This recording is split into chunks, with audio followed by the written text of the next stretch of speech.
in the circles that you want to operate in, who are the people that you need to make an impression on, and how do you do that? And if you can narrow that down, it's actually much easier, right? Like publishing it's a big industry, but at the same time, it's a relatively small industry. And so by like doing good work and helping these other successful authors, a publisher was much more willing to take a chance on me than they might be willing to take a chance on someone who's has a much bigger audience, but is essentially unknown to them. Gotcha.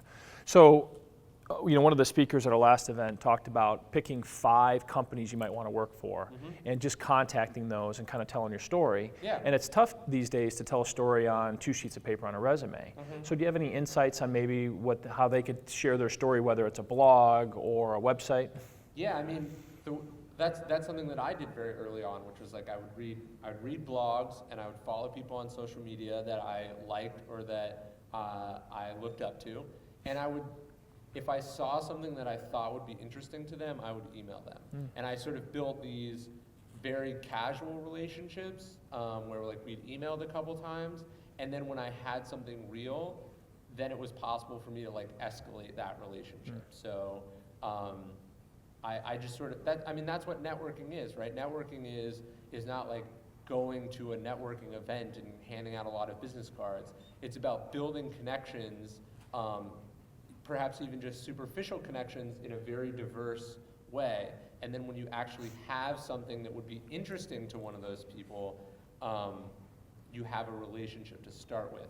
And like that's what I think about from a media perspective, right? Like from the marketing side, typically publicity is like a publicist knows all the reporters or all the media outlets in a given space. And they have to cultivate those relationships, and that's why you need to like live in New York City or live in Los Angeles, because you have to constantly be, cultivating those relationships. Instead, I think about it as I know a lot of people casually, and then when I do interesting things or I have important projects, it's really easy for me to send it to those people. But I know the heavy lifting is done by the quality of the product, and what the catalyst is the relationship. Gotcha. Okay. So some actionable items then. Reach out to people, add some value, and I know you probably get hundreds of emails from people that want to, quote, be your intern or help you. Yeah, most of the emails that I get from people that I think are bad from like young people is like they email me, I've never met this person, and they're asking me for something, right? They're like, hey, can you read my book? Hey, will you like critique my website? It's like, I charge a lot of money for those services, and here's this person that I've never heard. Like, I would happily help people, especially young people, because that's what happened to me. But like when this total stranger just emails me unsolicited and asks me to do a huge amount of work for no reason, that doesn't work as well as when someone emails me an article and I'm like, oh, this is a good article, like thank you for sending me this. Or when they email me because they've liked something I've written, and we've gone back and forth a few times, and I like recognize their name and I know who they are, like that person is familiar to me in some way. Then when they say, hey, like I've written this article, or I'm thinking about doing this project, or I've got this job interview, do you have 5 minutes to give me advice?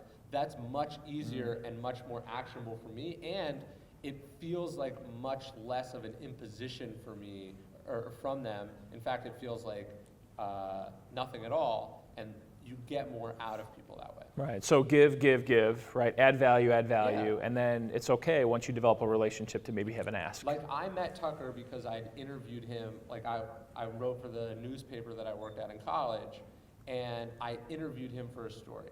And then I sent him, so I was like, hey, I want to do a story about you. No, actually, no, I didn't. I just wrote a story about him and I sent it to him. And he read it and he thought it was good.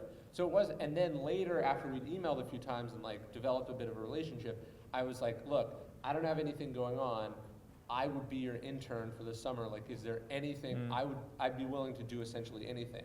I didn't approach him as a total stranger, because why would he hire a total stranger? Right. Like that seems like risky, it seems scary, it seems like it could go terribly wrong.